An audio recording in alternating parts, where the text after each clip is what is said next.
Ayun na yung maaraw mga negs oh. What's up? Negroy Moto muling nagbabalik. Pupunta nga tayo ngayon mga negs sa Nagtabon Beach. Abangan natin yung sunset. Papakita ko sa inyo kung gaano kaganda ang sunset sa Nagtabon Beach. Ngayon yung gamit nating motor is motor ni Mistin Moto. Kasi nga yung motor natin hindi natin malagyan ng mga gamitan. Kaya ito muna yung ginamit natin mga negs. So magpagas pa tayo mamaya.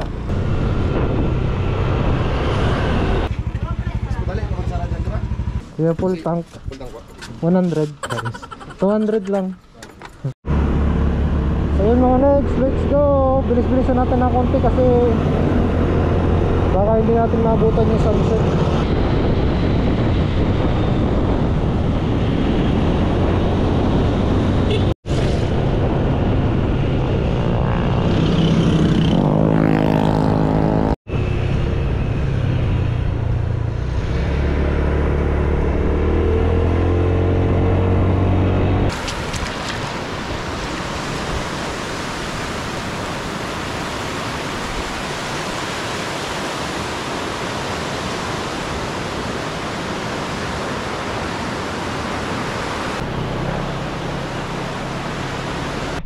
Mga next.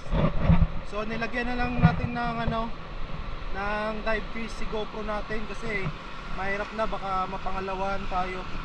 Hindi ko alam kung naririnig nyo kasi naka dive fish yung GoPro natin.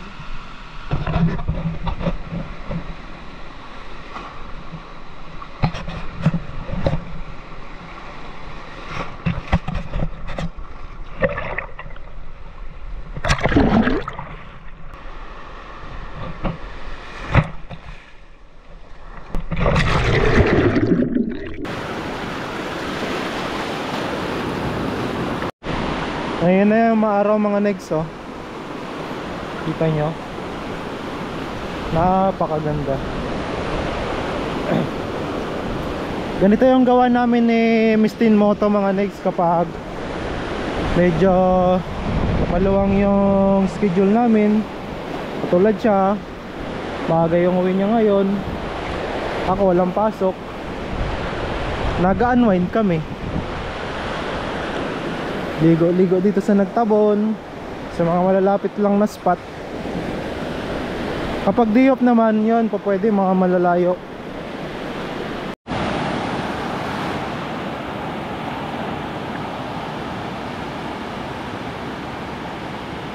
Ito yung makikita nyo mga next dito sa dulo ng Nagtabon. Yan, meron ditong White House. Pwede kayo dyan, I think may bayad eh. Kita nyo naman mga negs yung sunset no, kung gaano kaganda. Napakaganda.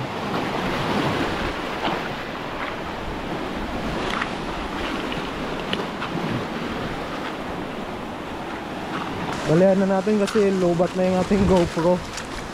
36% na lang siya.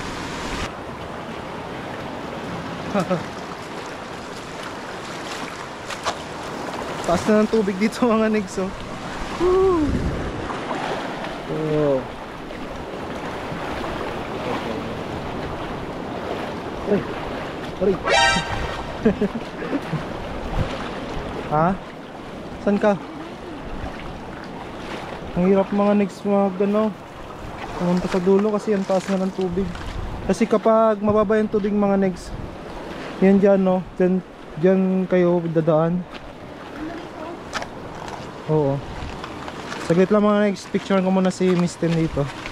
Mistin Moto. So yung mga next, kita na lang kami ni Mistin Moto ng spot kasi ang hirap pumunta doon no, nakita nyo yung tubig. Kasi high tide ngayon, dito na lang kami. Yan. Dito muna kami sa Cueva. Cueva. You know. Sana. Oh.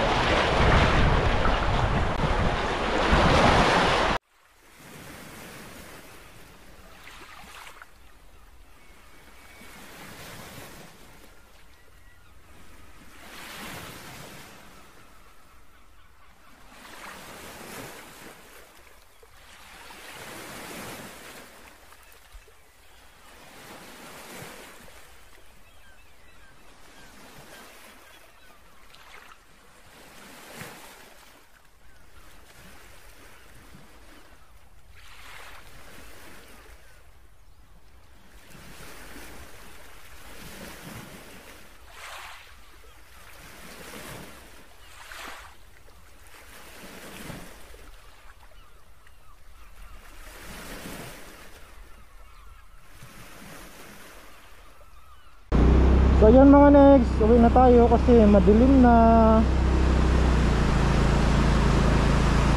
Nakapag-unwind man tayo ng kahit konting oras.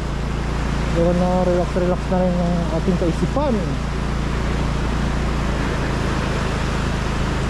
Kaya payo ko lang sa inyo mga next, yung may mga problema dyan sa buhay, huwag kayong susuko ng basta-basta lang. I-relax nyo na lang yung isip nyo, mag-unwind kayo.